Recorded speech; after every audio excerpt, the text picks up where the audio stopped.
Hoy en Cara a Cara, ¿cómo han gastado los recursos públicos los candidatos en su campaña? Presentamos la nota de Ángel Melgoza sobre este tema.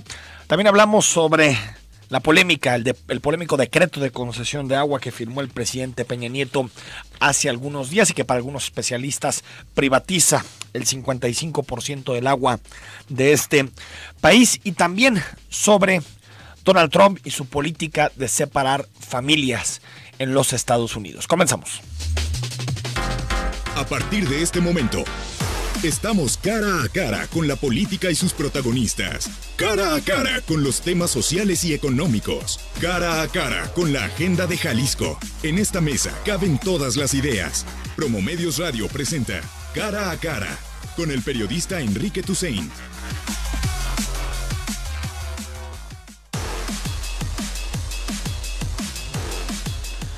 9 de la mañana con 5 minutos. Las campañas no solo son momentos o espacios en donde te atiborran de spots, de debates, de entrevistas, y toda la agenda mediática está cargada hacia las opiniones de los candidatos, de quien quiere gobernar Jalisco, quien quiere gobernar a nivel nacional o quien quiere alcanzar un espacio, una curul en el Congreso, sino que también implica muchísimo dinero, implica muchísimo gasto en materia de lo que utilizan los partidos políticos para poder hacerse de los votos y para poder jalar tu atención. De acuerdo a los datos que ha revelado la agencia, más bien la organización no gubernamental Integralia, pasamos de un gasto en 2012, las elecciones presidenciales costaron más de 22.928 millones de pesos, y en este año estamos hablando de 28,000 millones de pesos, es decir, un 22% más el costo total de las campañas, de las elecciones, entre el INE, el Tribunal Electoral, los partidos políticos, los candidatos, los que se importan y los que son solamente de relleno. 28,000 millones de pesos nos cuesta este proceso electoral. Vemos cómo están gastando los candidatos y también analizamos ese dinero que no está fiscalizado como tal, ese dinero que no entra en los 28,000 millones de pesos. De acuerdo a Mexicanos Unidos contra la Corrupción, por cada peso registrado, por cada peso que tú puedes ver, que tú puedes fiscalizar y que entra en estos 28,000 millones de pesos, hay 15 pesos más que se mueven en las sombras, que se mueven tanto por desviaciones de recursos públicos, es decir, desviaciones de programas de gobierno, hasta por acuerdos que se hacen entre candidatos y privados para que le metan dinero a ciertas campañas. Y por supuesto dinero también del crimen organizado y del narcotráfico que está en la campaña. Es decir, si utilizamos la fórmula de Mexicanos Unidos contra la Corrupción, podemos decir que la campaña en total se mueven más de 300,000 millones de pesos en este país. Por eso, si tú te metes a la Secretaría de Hacienda y revisas el circulante, es decir, el dinero en efectivo que está en este momento dando vueltas por el país, te vas a dar cuenta que hay un incremento muy importante en el periodo de campaña. Escuchamos la nota de Ángel Melgoza y la comentamos. Problema. Ahora que lo hay, y en exceso, el problema es mayor. El dinero en la democracia mexicana es un tema a debate. Para Mario Amparo Casar, México tiene el sistema de financiamiento público más generoso del planeta, y para Luis Carlos Ugalde, el financiamiento y el gasto ilegal de las campañas políticas es el mayor problema de la democracia electoral mexicana. Mario Amparo y Luis Carlos son autores del estudio Dinero bajo la mesa, financiamiento y gasto ilegal de las campañas políticas en México. Hablamos con Leonardo Núñez, uno de los coordinadores de esta investigación. Leonardo nos cuenta sobre los topes de campaña, que en teoría es lo máximo que un candidato podría gastar.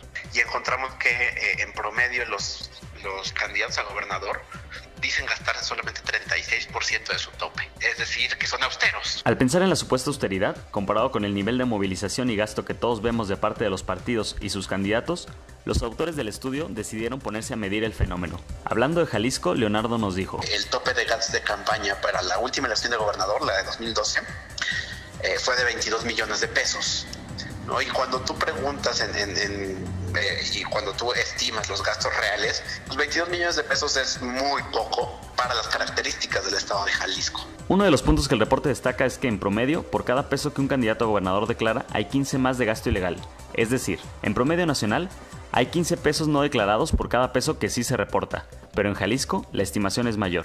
Cuando el tope es de 22 millones de pesos, el estimado es que la elección como mínimo necesita 982 millones de pesos o digamos que ese es el dinero que se mueve por debajo de la mesa, casi 1,000 millones de pesos. La distancia entre el tope de gastos de campaña y el dinero ilegal es de 1 a 44. Esto tiene que ver, uno, porque el tope de gastos de campaña, pues francamente es irreal. Decidimos revisar los ingresos y gastos de cada candidato a la gubernatura y al Senado por Jalisco. Con datos del INE consultados a través de la página INE Fácil y actualizados al 10 de junio del 2018, notamos que tratándose de los candidatos al gobierno de Jalisco, el que más ingresos ha recibido es Miguel Castro Reynoso del PRI, con un poco más de 22 millones de pesos, los cuales se componen básicamente de 18 millones de recursos locales y 4 federales. El candidato que lidera las encuestas, Enrique Alfaro, de Partido Movimiento Ciudadano, registra ingresos de 9 millones y medio, pero tiene gastos de un poco más de 13 millones de pesos. Es decir, hasta el momento tiene un balance negativo, le faltarían comprobar unos 3.700.000 pesos. Los ingresos de Alfaro son prácticamente solo los 9 millones de recursos locales, porque no tiene ningunos recursos federales. Hay 150.000 pesos aportados por el candidato y 386.000 de transferencias en especie. Cuando hablamos de senadores, el candidato que más ingresos registra es Arturo Alberto Yeman del Partido Verde, que junto con su fórmula Leonor Ceballos suman un poco más de 16 millones de pesos. El candidato del Frente, PAN, PRD y MC, Clemente Castañeda, junto a Verónica Delgadillo, suman 13.688.000 pesos. Entre ellos destaca que medio millón de pesos han sido aportaciones de simpatizantes. El candidato que compite directamente con la fórmula del Frente, el independiente Pedro Kumamoto y Juana Delgado, suman 5 millones de pesos. Ellos son quienes más aportaciones de simpatizantes tienen, con 1.300.000 pesos. Para 2018, en Jalisco el tope de gastos para candidatos a gobernador es de 28.588.000 pesos, mientras que cada candidato al Senado puede gastar hasta 28.642.000. Pero volvamos al estudio Dinero bajo la mesa, que pretende hacer un mapa del modo en que opera el financiamiento y el gasto ilegal en las campañas. El reporte incluye recomendaciones de política pública, entre ellos un replanteamiento del financiamiento con una metodología base cero, es decir, volver a hacer las preguntas básicas para definir cifras y fórmulas estandarizadas a nivel nacional. También incluyen propuestas que pueden ser controversiales como el voto obligatorio. Leonardo ve como una vía la generación de una iniciativa ciudadana para impulsar cambios legislativos. Nos queda muy claro que esto, para que se convierta en una nueva ley, necesita transitar por el proceso institucional.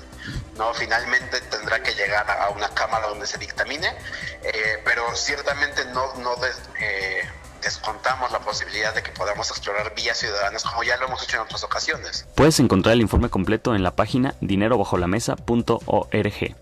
¿Tú qué piensas? ¿Disminuir, fiscalizar y regular el financiamiento público?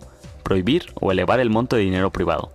Entra al debate, escríbenos, comparte y abre una conversación cara a cara.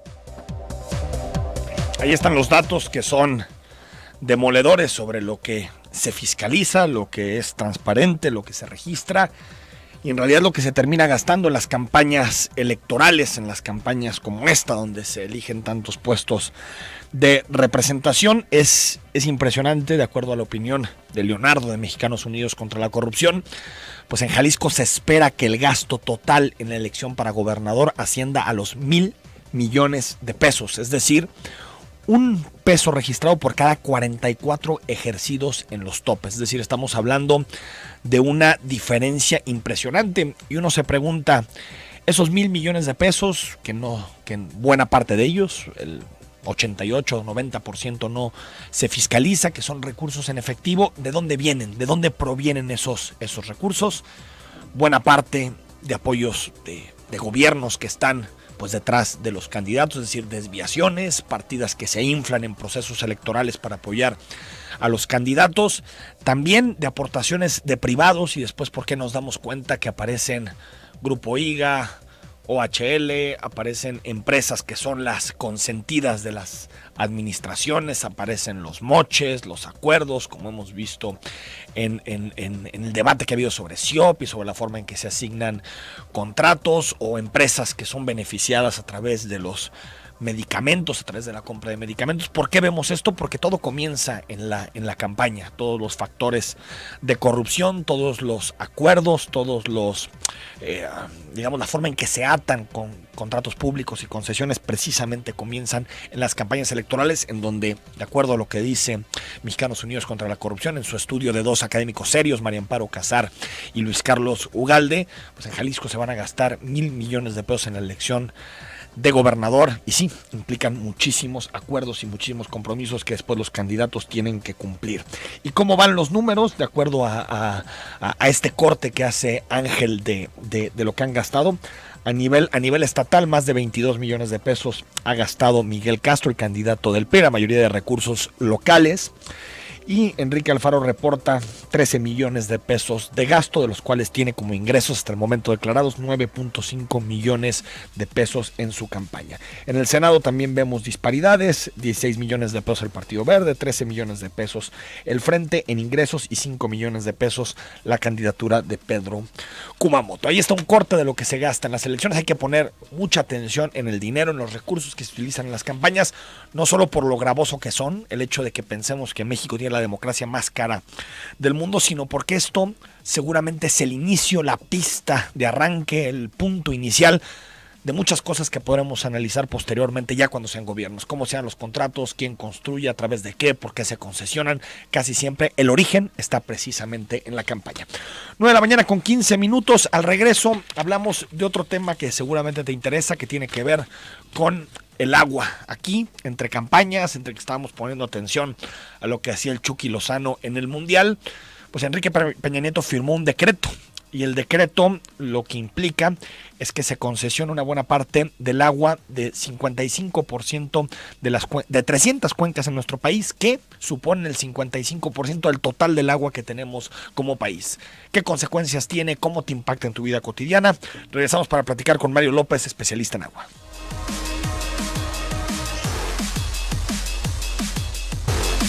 9:20 a.m. La prohibición que había para la entrega de permisos de extracción de agua en 300 cuencas del país, que concentran el 55% de lagos y ríos, se levantó con los decretos de reserva de agua publicados hace 10 días por el gobierno federal. Esto llevará a que el líquido sea concesionado hasta por 50 años a industria minera, fracking y extracción de hidrocarburos. Esta es una interpretación del decreto que hacen algunos medios de comunicación, en particular La Jornada. Y sin embargo, el día de ayer por la tarde-noche, Conagua respondió precisamente a estas informaciones que hablan sobre el decreto presidencial. Dicen: decreto de reserva de agua, no privatizan el agua, garantizan el agua para el consumo humano de generaciones futuras de mexicanos y para preservar el medio ambiente. Y lo que dicen, por el contrario, permitirán preservar el medio ambiente y garantizar el agua humano de 18 millones de habitantes que aún no nacen, en una proyección de 50 años. Con estos decretos, 295 de las 757 cuencas del país habrán de preservar sus ecosistemas en las condiciones que hoy conocemos. Y en conclusión, esto dice el comunicado de la Comisión Nacional del Agua, que entiendo que también hoy habrá rueda de prensa con relación a este tema. En conclusión, las reservas de agua decretadas buscan que el agua disponible en las cuencas se guarde para las futuras generaciones y para el cuidado del medio ambiente. Claramente se expresa en las mismas el destino medioambiental y de uso público urbano, que este concepto ha sido clave dentro de las interpretaciones que se ha dado de los decretos, por lo que cualquier interpretación contraria solo busca desorientar y malinformar a la población. Ahí están las dos interpretaciones sobre estos decretos. Saludamos a Mario López, él es especialista del agua y académico del ITESO. Mario, ¿cómo estás? Muy bien, Enrique, me da gusto saludarte y saludar al auditorio. Oye, a ver, Mario, ¿cómo interpretamos estos decretos del presidente Peña Nieto? Mira, yo creo que hay 3 conceptos que tienen que quedar claros para poder interpretar el asunto. En estos 10 decretos se habla de veda, por un lado, y de reserva. La veda es una prohibición del uso del agua, ¿no? No se puede tocar el agua. En la reserva, entonces, la reserva establece usos que pueden ser reservas para uso para urbano, agrícola, ambiental, y también industrial. Urbano, ¿no? Urbano, sí, las reservas de estos decretos, cuando se pasa de veda a reserva, entonces se habla de uso, ¿no? Las posibilidades de usos que tienen que ver con un uso que puede ser urbano, agrícola y puede ser industrial o ambiental. La novedad que se supone de estos decretos es que ahora se está hablando de un uso ambiental, digamos que por primera vez, y ahí es donde sale a relucir la famosa participación del Fondo Mundial para la Naturaleza, de la WWF, Sí. que sale a celebrar que haya por fin un uso ambiental en México. Entonces tenemos veda por un lado, prohibición, reserva es para usos, y luego la concesión es ya la asignación a un particular o a comunidades, ¿no? Sí. Entonces es muy importante tener claridad en esto, porque lo que están haciendo los decretos es pasando de la veda a la reserva. De la veda a la reserva. Pero entre pasar de la veda a la reserva a la concesión a particulares hay un paso, ¿no? Entonces esa es la cuestión, es como si se estuviera preparando el terreno, Sí. eran nuevas concesiones, porque curiosamente las zonas en donde se está levantando la veda, muchas de ellas, y es lo que están diciendo los grupos civiles y también investigadores en todo el país, están coincidiendo con lugares donde hay fracking, donde hay minería a cielo abierto. Sí. Son industrias que necesitan volúmenes gigantescos de agua para funcionar. Entonces hay una especie como de vestimento verde en el decreto, y eso es lo que van a salir seguramente a defender, y es lo que han estado defendiendo desde ayer, que estos son decretos para la ecología, ¿no? Pero en realidad lo que hay es un entramado que de repente es un poco difícil de explicar, pero es un entramado que viste de verde lo que podrían ser concesiones para las grandes industrias que ocupan volúmenes gigantescos de agua. Hay industrias que pueden ocupar volúmenes de agua que corresponden a ciudades medias, ¿no? Ahora, Mario, es un asunto que de pronto se vuelve muy técnico, pero no sé, a ver, si lo que dice la Conagua en este comunicado es cierto, que lo que buscan es reservar una buena parte de esta agua para futuras generaciones, entonces ¿por qué no dejarlo en el estatus de veda en vez del estatus de reserva? Sí, bueno, esa es una pregunta importante. Porque con reserva, al final, como tú dices, pues siendo reserva se puede concesionar, con la veda no se puede concesionar. Así es, ese es el juego, digamos, ¿no? Sí, o sea, la cuestión es de que están escudándose en que los ríos necesitan también volúmenes. Ahorita se extrae de los ríos, de los lagos y de las lagunas, de todas las fuentes, sí, solo para 3 usos, que son el agrícola, el urbano y el industrial. Y el uso ambiental, al que se le llama caudal ecológico, no está considerado. Ok. Entonces ahí está el caballo de Troya, ¿no? O sea, considerar el uso ambiental es decir, le vamos a reservar a los ríos agua, a los lagos agua para que tengan agua, pero además vamos a aprovechar de una vez para el uso urbano, ¿no? Porque ese es el juego, o sea, están diciendo uso ambiental y uso urbano o doméstico. Pero ya sabemos que cuando el agua entra a la tubería de una ciudad, sí, puede convertir en agua industrial sin ningún problema. O sea, urbano no tiene que ser forzosamente uso humano. Sí, no tiene que ser forzosamente uso humano, y se tendría que vigilar muchísimo, y sabemos que esos sistemas de vigilancia no existen en México, para que el agua urbana no se convierta, digamos, en agua industrial disfrazada. Claro. ¿No? Ahora, en ese mismo sentido, Mario, lo que tenemos en este momento es que este 55% de lagos y ríos, estas 300 cuencas del país, cambian su estatus de veda de veda a reserva, ¿no? Eso es lo que tenemos. Pero todavía tendría que pasar por un proceso de concesión, ¿no? Así es, sí, pero haz de cuenta que como el camino está planchado, ¿no? O sea, porque como ya están destinados los usos los usos de reserva, entonces bastaría con que las entidades federativas o la propia federación comenzaran a hacer concesiones porque están ya reservadas estas aguas, ¿no? Aquí la cosa hay que ver, digo, hay problemas técnicos importantes que tendríamos que saber. Sí. Primera es que en México hay un déficit muy importante sobre cómo se sacan los datos de cuánta agua hay, ¿no? O sea, en realidad si no nos hubiera presentado en el caso de Jalisco el tema de la UNOPS. De la UNOPS, claro. Llegar a discutir con la Conagua acerca de cuánta agua hay. ¿Quién tiene los datos? La Conagua. pues la CONAGUA tiene los datos oficiales, pero en el caso de que vino la ONOPS, ahí quedó demostrado que una entidad de este tipo, incluso externa, pues usando otra metodología, le puede discutir los datos a la propia CONAGUA, ¿no? Entonces, de entrada, estos porcentajes de los que hablan no los sabemos, es simplemente lo que calcula la CONAGUA. No lo sabemos. Y Sí. además tenemos la calidad del agua superficial de la que están hablando, porque gran parte de los del agua superficial en México está contaminada. Entonces, esto de los datos es una fragilidad técnica muy importante en los decretos. Sí. El Senado debería, y también la Cámara de Diputados, debería cuestionarle a la CONAGUA, porque están diciendo, son nuestros datos, estamos seguros de que hay agua para preservarla y para que luego se vuelva en usos, y se podría volver en concesiones. Sí. Entonces, tendría que haber una respuesta, digamos, de el poder legislativo, que es el poder que se está saltando el presidente, ¿no? El presidente está gobernando por decreto. Sí, eso es una parte que no sé si es tu ámbito de estudios, Mario, pero a mí me parece sorprendente que este tipo de decisiones se puedan tomar por decreto presidencial. Sí, claro. Y no tengas que pasar por un Congreso, incluso por el Senado, porque estamos hablando de aguas. Sí, ahora, gobernar por decreto ha sido como una de las formas autoritarias, ¿no? Sí, claro.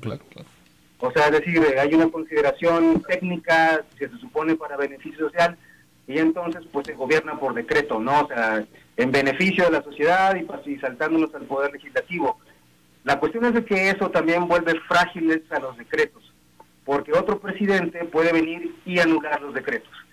Entonces, O sea, digamos, se levanta la restricción jurídica que era la veda y por lo tanto a partir de ahora cualquier presidente puede tomar la decisión de que un porcentaje de estos cauces sea para uso de minería industrial sin necesidad ya de hacer ninguna reforma legal. No, me refiero a otra cosa. Me refiero que, Sí. que si se está gobernando por decreto presidencial, otro presidente puede anular el decreto de este. Ya. Es decir, si se está gobernando por decreto, hay una fragilidad también, porque entonces el nuevo presidente que venga podría anular estos decretos, ¿no? Pero digo, sí sorprende que el presidente lo haga precisamente ahorita, ¿no, Mario? Entonces, para mí, o sea, Cuando en una semana se elige presidente. sí, para mí se trata, yo no sé, creo que trataron de vestir de verde el ejercicio, o sea, la acción, y entonces me parece que no les está saliendo, esa es mi opinión, ¿no? Mario, dos cosas. ¿Cómo se tendrían que dar las concesiones? Es decir, ¿es algo que hace directamente con agua, que puede hacer el presidente?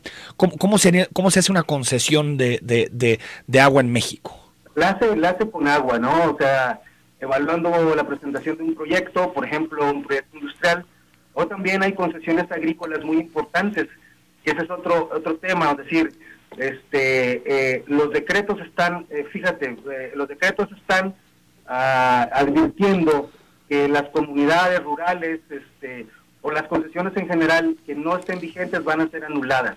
Sí. Significa la liberación, porque hay gente que ni siquiera, digamos, comunidades rurales o campesinas, que ni siquiera saben que su concesión ya no es vigente.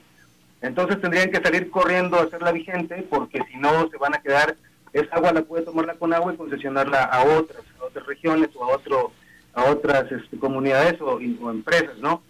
Entonces sí, la clave está en la decisión técnica de la CONAGUA, y todo lo demás pues son las redes que ya conocemos de a quién se favorece, quién es el compadre de quién, etcétera, ¿no? Pero claro, sí, el proceso de concesión ya se vuelve más difuminado y es más difícil de poder tener datos concretos de dónde están las concesiones, aunque bueno, se pueden registrar, se pueden revisar, pero pues ya ahí se pulveriza en una red de política, ¿no? Claro. Y lo que es importante aquí es que en cada región hidrológica que en donde están estos decretos, los grupos de expertos, los universitarios, en este caso del Observatorio del Agua de Jalisco, el Grupo del Agua del ITESO, la Universidad de Guadalajara, los que han trabajado para estar al pendiente de esto, pues podamos estar al pendiente de lo que está sucediendo en nuestra cuenca, ¿no? Totalmente, supervisando. Mario López, como siempre, un abrazo. Gracias. Hasta luego. Ahí está Mario López, académico del ITESO y especialista en temas de agua. Explicado, lo que se levanta es la veda, cambia de estatus de veda a reserva y por lo tanto abre la puerta a concesiones. Ojo, abre la puerta a concesiones. No se ha concesionado hasta el momento nada. 9 de la mañana con 33 minutos. Vamos al corte y hablamos sobre migración y la política, desde mi punto nazi, que está llevando a cabo el presidente Donald Trump de separar familias en Estados Unidos. No llores. Vas a llegar con... ¿Cierto? ¿Qué va a pasar con su consulado? El papá. Papá. Con mi tía por lo menos para que después llegue mi mami. ¿Me puedes abrir alguien me cerró la puerta esa? Que me venga a traer mi tía para llevar. Ah, pues ahorita ya te ayuda para que hables. Cálmate nada más. Un total de 1,995 niños y niñas y menores de edad fueron separados de sus familias inmigrantes en apenas 6 semanas en la frontera con México, informó la semana pasada una fuente del Departamento de Seguridad Interior de los Estados Unidos. Esto entre el 19 de abril y el 31 de mayo. La normativa de separar familias inmigrantes es implementada por las autoridades fronterizas en Estados Unidos para disuadir a núcleos familiares extranjeros a tratar de ingresar clandestinamente al país junto con sus hijos menores de edad. Cientos de estos de origen mexicano, que son mexicanos. Y sin embargo, ni el presidente Peña Nieto ni su canciller Luis Videgaray han dicho una sola palabra sobre este tema. Muchas felicitaciones a la selección, mucha indignación por lo que sucede en Venezuela, pero nada relacionado con nuestros compatriotas que están siendo presas de violaciones arteras de los derechos humanos en los Estados Unidos. Y para profundizar sobre esta información, saludamos a Eduardo González, él es especialista en migración y académico del TEC de Monterrey. Eduardo, ¿cómo estás? ¿Qué tal, Enrique? Buenos días, un saludo. Oye, ¿cómo explicas esto? Uno, la política de Trump de separar familias y segundo, el silencio del gobierno mexicano. Bueno, por un lado, hay que tomar en cuenta que desde que llegó Trump a la Casa Blanca, pues todos dábamos por sentado que en algún momento echaría a andar su política antimigratoria. Teníamos la certeza de que esto iba a pasar, aunque no sabíamos bien a bien cuándo iba a comenzar. El hecho es que hoy por hoy ya la criminalización de la migración pues se ha agudizado, las puertas se han comenzado a cerrar y los migrantes, sean niños o no, pues empiezan a tener dificultades para encontrar un lugar en donde vivir. Me gustaría dividir por lo menos en dos partes, sí, el comentario. La primera tiene que ver con estas redadas que ya han comenzado a incrementarse de manera significativa, al igual que en el gobierno de Obama, ¿no? Sí. En los centros de trabajo. Ya hay redadas en fábricas que producen ropa, en fábricas de productos cárnicos, agrícolas, etcétera, que ya comienzan a agarrar a los migrantes en sus zonas de trabajo y a deportarlos. Por ejemplo, en los últimos 100 días prácticamente 150,000 arrestos a migrantes ha habido en Estados Unidos. 150,000. Sí, esto que tú mencionas de la tolerancia cero, pues sí, puesta en marcha por Trump, pues tiene que ver precisamente con esta práctica, que es la otra parte del comentario, que además no es nueva. Hay que mencionar que esta separación de familias en Estados Unidos se presentó en los años 90. Hubo una ¿Con Bush padre o con Clinton? No, en la época de Clinton. De Clinton. En la época de Clinton se comenzó a presentar esta separación de familias. Hay un texto de Enrique Massa, ya muy antiguo, que precisamente se llama "Pa' ver si salía de pobre", en donde él da cuenta de manera muy particular y muy bien documentada de la manera en la que estaban siendo separadas las familias en esos años 90. Hubo una indignación como la que hoy precisamente recorre Estados Unidos y se suspende esa práctica durante prácticamente 20 años y hoy nuevamente pues Trump la echa andar. Se separan a las familias con la intención pues de disuadir, supuestamente, ¿no? Así es, disuadir la idea de que ellos se vayan a buscar un lugar en Estados Unidos. Pero lo más grave de esto, Enrique, es que no solamente se separan los hijos de los padres, sino que, por ejemplo, si la familia entra por Reynosa y ahí son detenidos, a los niños se les puede mandar a un centro de reclusión cerca de Dallas, por ejemplo, y a los padres se les deporta, pero por Juárez. De tal manera que los padres no solamente pues se separan de los hijos, sino que viene un proceso muy complicado que tiene que ver con mayor costo para reingresar a Estados Unidos a buscar a los chamacos, moverse a la zona por la que entraron, y en muchas de las ocasiones, como sucedió en los años 90, ni siquiera se informa a los menores ni a los padres en qué centros de detenciones se encuentran. Que es prácticamente terrorismo eso.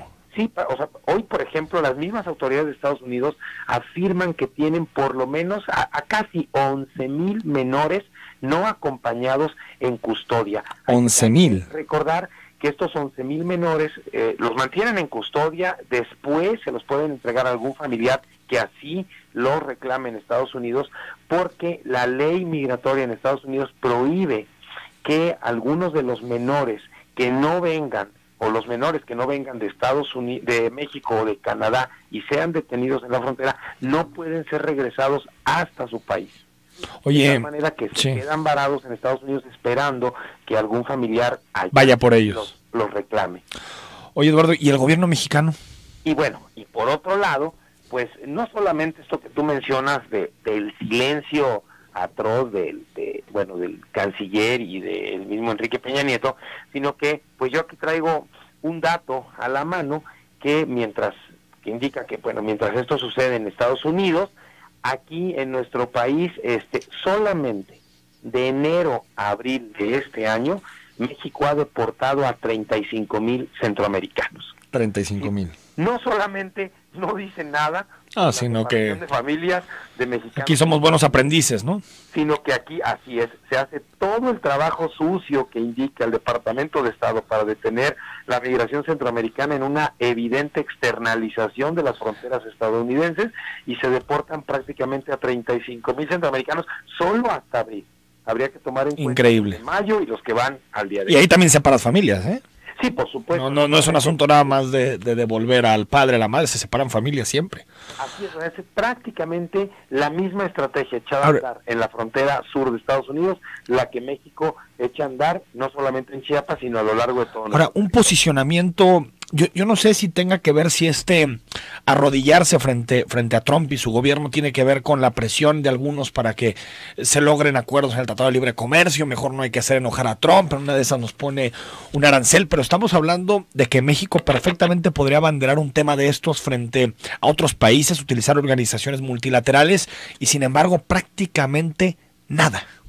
Sí, yo creo que aquí volvemos a caer en la misma estrategia fallida, no solamente de México, de muchos países en el mundo, en donde la moneda de cambio es el migrante. Sí, totalmente. Entonces, yo no hago nada por lo que tú le haces, o no digo nada por lo que tú le haces a mis migrantes, y además hago el trabajo que me pides con los migrantes del sur. La misma condición que podemos ver, por ejemplo, en Ceuta y Melilla. Completamente. En África, es prácticamente la externalización de las fronteras de estos países receptores de migrantes, en donde países del sur asumen pues esta labor de servicio para detener la migración. Y sobre esto, sí se pone en la mesa, ¿verdad?, esta política, pues para ver si se puede obtener algún beneficio mayor en términos comerciales y económicos. Increíble, y hay que decirlo, y eso nos habla de lo heterogéneo que es Estados Unidos.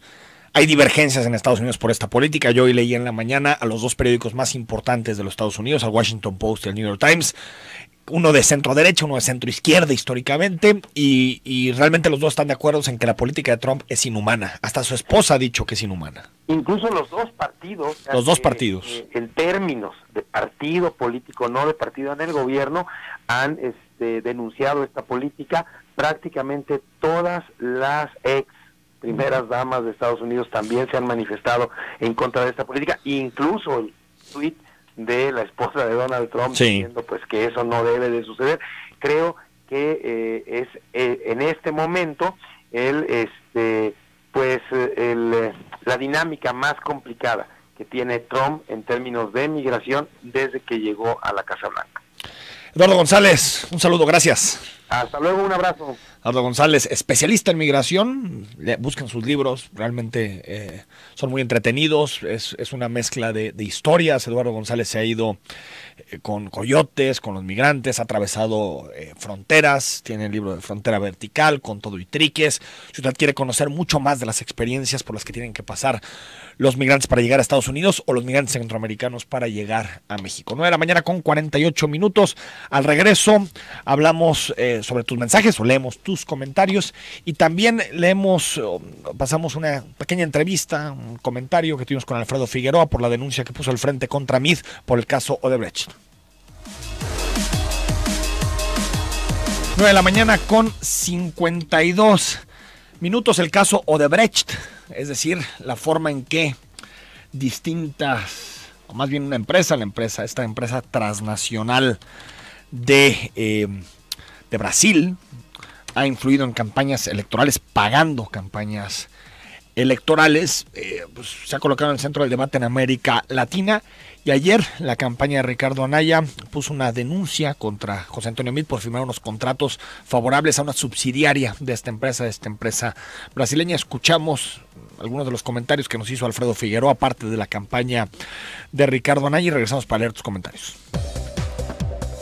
Alfredo Figueroa, miembro de la coalición PAN-PRD-MC.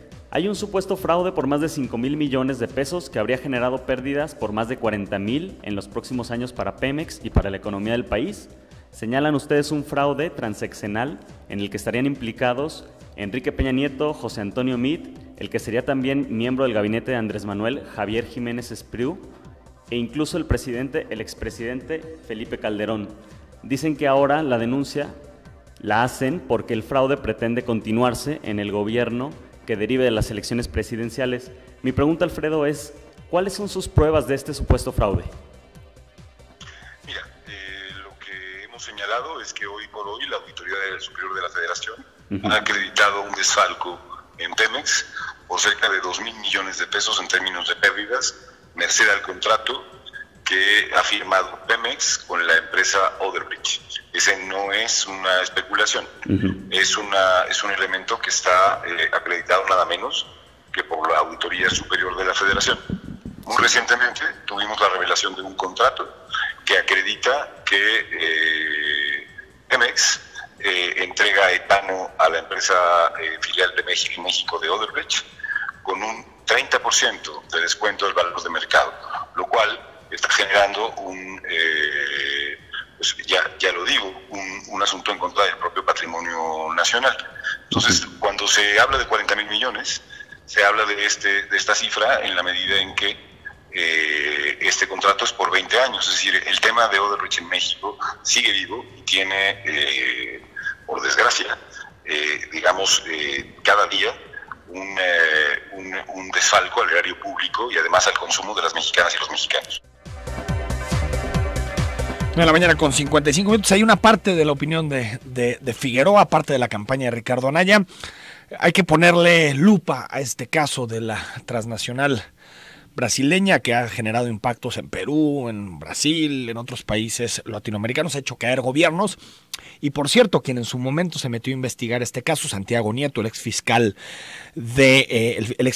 electoral, titular de la FEPADE, que fue removido por una alianza PRI-Partido Verde. Hay que recordar que había ya probado dentro de la investigación depósitos directos a cuentas de Emilio Lozoya, quien en su momento fue el encargado de asuntos internacionales de la campaña de Enrique Peña Nieto. Es decir, no es un caso menor, que ojalá se investigue a fondo y que ojalá con cambios de gobierno, ojalá con nuevos equilibrios políticos no se suelte un tema tan importante como este. Raimundo Guzmán, buen día Enrique, excelente programa. ¿Por qué disfrazar el futuro del agua? Al cambiar el estatus están dando una clara señal de lo que viene. Aún así, te siguen pidiendo el voto. Políticos mexicanos y barril sin fondo. Saludos y excelente día. Raimundo, creo que es algo que tenemos que exigir al siguiente gobierno, que revoque este decreto. Beto Enrique, de verdad es de vergüenza la opacidad de un gobierno sumiso ante una medida racista e inhumana. ¿Qué se puede esperar de la defensa de nuestra patria? Gracias, Beto. Lamentable cómo ha tratado el gobierno mexicano este asunto. Buen día, muchas gracias por compartirnos estas fotografías. Nos dice Lorena Baltasar que hay de los miles de niños extraviados puestos en custodia de familias provisionales. Extravío de registros. Sí, coincido, Lorena, es una tragedia lo que está viviendo en la frontera mexicana. Buen día a todos. No entiendo, separan los niños de sus madres y ¿a dónde van los niños? Los niños van a unos centros, una especie de albergues en donde, si usted ve fotos, Guadalupe, son prácticamente jaulas enormes, incluso con la misma estética, lo mismo. Es decir, solo de ver las imágenes que ahí están en redes sociales para que tú las busques, Guadalupe, te vas a dar cuenta que es una política inhumana, realmente difícil entender que en el siglo XXI y un gobierno como el de Estados Unidos aplique estas normas. No critiquen al gobierno duro, critiquen gobierno débil como México, la mitad somos jodidos. Gracias, Antonio. Miguel Ramírez, gracias por el comentario. Hugo Mena dice, no es posible, son unos hijos de... Gracias, Hugo. Jesús, buen día.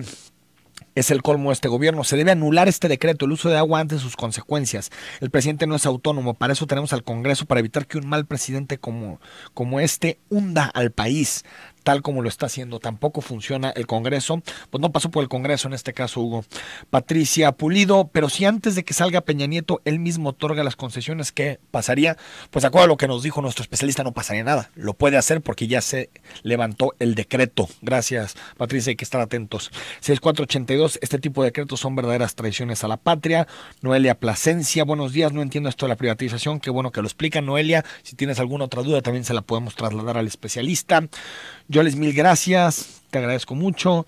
Héctor Santiago, buenos días, Enrique. Ya con todo lo que dijiste acerca del dinero que se gasta en las campañas y las aportaciones de la delincuencia organizada, yo quiero saber cómo, con qué y quién va a combatir la corrupción. Ni todos los héroes de los cómics pueden enderezar a mi pobre nación. Saludos, gracias, Héctor Santiago. 0247, nos vuelven a ver la cara a todos los mexicanos. ¿Por qué no lo hicieron antes de los debates? Para no afectar a su candidato, pero pues desgraciadamente aún somos un pueblo ignorante que festeja más por un insignificante gol que por los derechos de todos. Gracias por tu comentario. Jorge Reyes, ¿es esto del agua un hecho verificado? Ahí está para mí la conclusión, que es: se levanta la veda, por lo tanto pasa un estatus de reserva, aunque hasta este momento no se ha concesionado el agua. Lo que hace es de alguna forma retirar este tipo de impedimento que existía en la legislación.